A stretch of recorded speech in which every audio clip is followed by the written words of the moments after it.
और वहां से उसको आत्मिक बोध की प्राप्ति होती है, और वहीं से उसके जो चक्रास बैलेंस होते हैं। जैसे उत्तर प्रदेश में एक ऐसा संस्थान बताया गया है जहाँ पे मतलब मैंने पढ़ा था या कहीं कोई देखा था, मतलब मुझे अभी ध्यान नहीं पूरी तरह से, लेकिन उसमें जो है अ, ऐसा बताया गया कि जो 12th हाउस से रिलेटेड मतलब उस चीज को यूटिलाइज कराया जाता है, वहां व्यक्ति को जो है एडमिशन लेना होता है, और वो कुछ दिनों के लिए साधना के तौर पे मतलब, तो ये सब चीजें जो है 12th हाउस हमें दिखाता है जी। अब होता क्या है, जो आपके रात की नींद है वो 12th हाउस है। असल में क्या है, ये आपका अवचेतन मन है। एक तो होता है कॉन्शियस माइंड, एक होता है सबकॉन्शियस माइंड। ये आपके सबकॉन्शियस माइंड को दिखाता है, अवचेतन मन को। और जो आपके सपने हैं, ये भाव सपन और अवचेतन मन के स्तर को भी प्रभावित करता है 12th हाउस। व्यक्ति के सपने और उनकी व्याख्या 12वें भाव की स्थिति के आधार पर ही बताई जाती है। उसी के आधार पर उसको प्रेडिक्शन किया जाता है। ठीक है।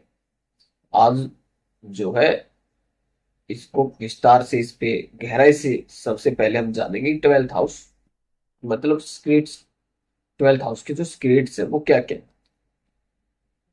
अब विदेश यात्रा और विदेशी जितने भी संबंध हैं, या डिफरेंट कल्चर के साथ, या आपका कोई नॉर्थ इंडियन है वो साउथ इंडियन के साथ में जो भी कोई उसका कॉन्टैक्ट है किसी तरीके से, तो वो भी 12th हाउस। अब विदेश यात्रा और विदेशी संबंध में इसी हाउस से ले जाते हैं। 12वें भाव में ग्रहों की जो स्थिति होती है, या इसका जो सब लोड होता है, इसका नक्षत्र लोड होता है, वो काफी कुछ हमें बता देता है। उसी से हमारा जो है प्रेडिक्शन चलता है। अब प्लेनेट की प्लेसमेंट जब होती है कस्प चार्ट में, जब होती है, अब जैसे इनका शुक्र जो सेकंड हाउस में बैठा हुआ है और 12th हाउस को सिग्निफाई कर रहा है और फर्स्ट हाउस को भी, तो ऐसा व्यक्ति हो सकता है जो कोई विदेशी कंपनियों से पैसा कमाता हो, किसी प्रकार का कोई विदेशी कोई मतलब कोई ऐसी कंपनियां हो जो मतलब कि उनके साथ इनका कोई ना कोई लिंक होता होगा। ठीक है। तो ऐसा हम कह सकते हैं, क्योंकि इनका जो देखा जाए तो 12th हाउस का सबलोड भी विनस है और सेकंड हाउस में प्लेट है, तो पैसा तो इनको विदेश से पैसा आ सकता है। शुक्र क्या है, मनी है, पैसा है। 12th हाउस का जो सबलोड भी है, और 12th हाउस का जो है साइन लोड भी है, तो प्लेस्ड कहाँ पे है, सेकंड हाउस में। ठीक है जी। लेकिन अब फर्स्ट, 12th एंड 8th, अब 1 8 12 से जो कनेक्ट होता है, तो कुछ मैटर में ये प्रॉब्लमेटिक हो जाता है विनस से। ठीक है। वो फिर मैं कभी मैं आपको बताऊंगा, अगर टाइम रहा तो मैं इसी वीडियो में आपको बता के जाऊंगा। लेकिन चलिए आगे बढ़ते हैं। और ये क्या आपका गुप्त दान भी है। अब गुप्त दान भी हम 12th हाउस से, अब एक्चुअल में क्या है, 8th हाउस को कंसिडर करते हैं हम गुप्त सीक्रेट में, और 12th हाउस जो है डोनेशन है। तो 8 12 का जब कनेक्शन होता है तो गुप्त दान, तो हम कह सकते हैं गुप्त दान करे ऐसे व्यक्ति। ठीक है। बखान ना करे, कोई भी अगर वो दान कर रहे तो उसका बखान ना करे। जब किसी का 1 8 and 12 का कॉम्बिनेशन हो जाता है और सेकंड हाउस में भी डिस्प्लेस, तो कुछ पैसा मतलब गुप्त दान वो करते रहे, तो जो भी इनके लाइफ में जो फैमिली रिलेटेड कोई भी इशू अगर रहेगा, तो वो बिल्कुल ठीक हो जाएगा। इसमें कोई शक नहीं है। अब 12वें भाव का एक सबसे ज्यादा इंपॉर्टेंट पार्ट ये भी है कि जो चैरिटेबल जितने भी कार्य हैं, और उनमें अगर कोई योगदान करते हैं अपना, या फिर वो गुप्त दान करते हैं, जैसे मैंने अभी बताया आपको।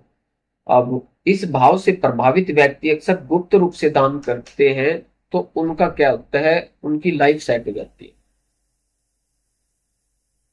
अब ऐसे व्यक्तियों का किसी को पता भी नहीं चलता, जब वो इन्वेस्ट करते हैं ना कोई भी पैसा वगैरह कुछ, वे अपने डेली मतलब पर्सनल लाइफ में भी अगर वो कोई इन्वेस्ट करते हैं या कोई मतलब कि खर्च करते हैं, तो ऐसे व्यक्तियों को किसी को पता नहीं चलता। ठीक है, कहाँ पे क्या खर्च किया उन्होंने। ठीक है जी। तो अब लेकिन वो अगर किसी को पता चल गया तो फिर वो प्रॉब्लमेटिक भी हो जाएगा उनके लिए, उनके लिए।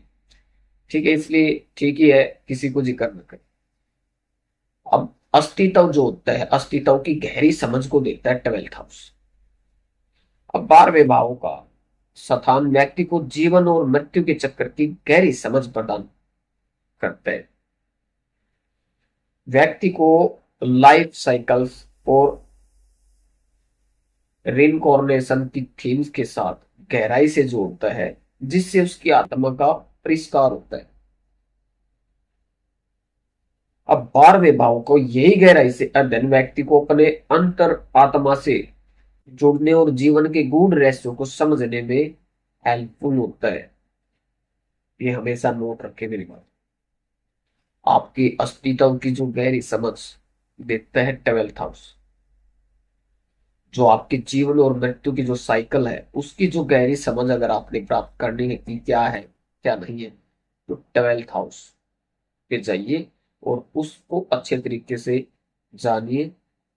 अगर आप भी ऐसे ही मतलब सब ज्यादा डीप में जाना चाहते हो और डीप में जाना जानने के इच्छुक हो, तो आप हमारा कोर्स ज्वाइन कर सकते हो।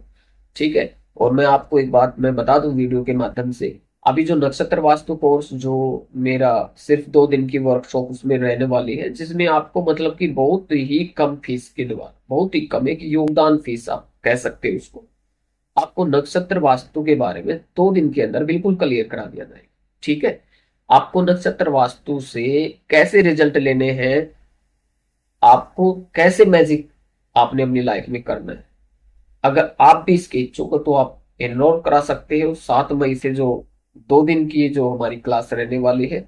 और अभी जो रनिंग में जो कोर्सेज चले हुए हैं मेरे, तो अगर आपको बिल्कुल प्रोफेशनल कोर्स करना है तो आप ये कोर्स भी ज्वाइन कर सकते हो। इसकी फीस ज्यादा कॉस्टली है मेरी, लेकिन उसकी फीस बिल्कुल नए के बराबर है।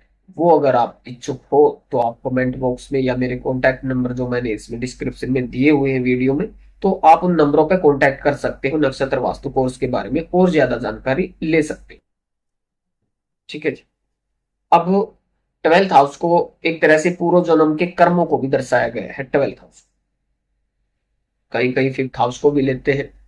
अब 12th हाउस को भी हम पूर्व जन्म के, क्योंकि ये क्रॉस करके जो लगन बर्थ होता है, बंदे का जन्म होता है, तो ऐसा मानेंगे।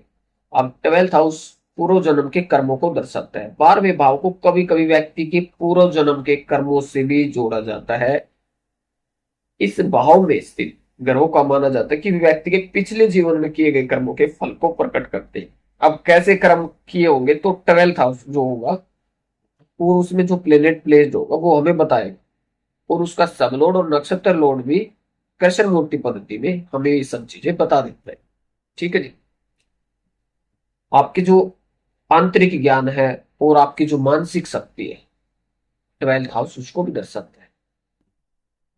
आपका जो आंतरिक ज्ञान और आपकी मानसिक शक्ति से जुड़ा हुआ 12th हाउस है। यहाँ के ग्रहों के प्रभाव से व्यक्ति की मानसिक और आध्यात्मिक क्षमताएं प्रकाशित होती हैं, जो उसे अदृश्य और अप्रकट सूचनाओं की गहराई तक पहुंचाने में उसकी मदद करती है।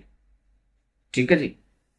अब कोई भी सीक्रेट होगा और उस बंदा उस चीज के मतलब छोर तक पहुंच पाता है, तो 12th हाउस के अंदर कोई ना कोई प्लेनेट या उसका कोई सब लोड या नक्षत्र लोड उस वर्क को करता है। ठीक है जी। अब अदृश्य शक्तियां जो होती है, अदृश्य शक्तियों को देखने वाला दृष्टा कौन बनता है, जिसका 12th हाउस मजबूत है। अगर किसी का फर्स्ट हाउस का सब लोग 5, 9, 12 से जुड़ जाता है, जो आप एक संत महात्मा लोग को आप देखोगे, या फिर किसी का 5, 12 जुड़ गया फर्स्ट हाउस के साथ में, तो भी आप देखोगे कि ऐसे व्यक्तियों के पास जो है तंत्र मंत्र सिद्धि भी होती है, और ऐसा व्यक्ति तुरंत दूसरों के लिए चमत्कारिक बंदा होता है वो। ठीक है जी। और जितना भी हम इसको कहते हैं रहस्यमय हाउस होता है, ये भी 8th हाउस की ही सिमिलरिटी इसमें रहती है ज्यादातर। अब 12th हाउस रहस्यमय अनुभव कराता है, रहस्यमय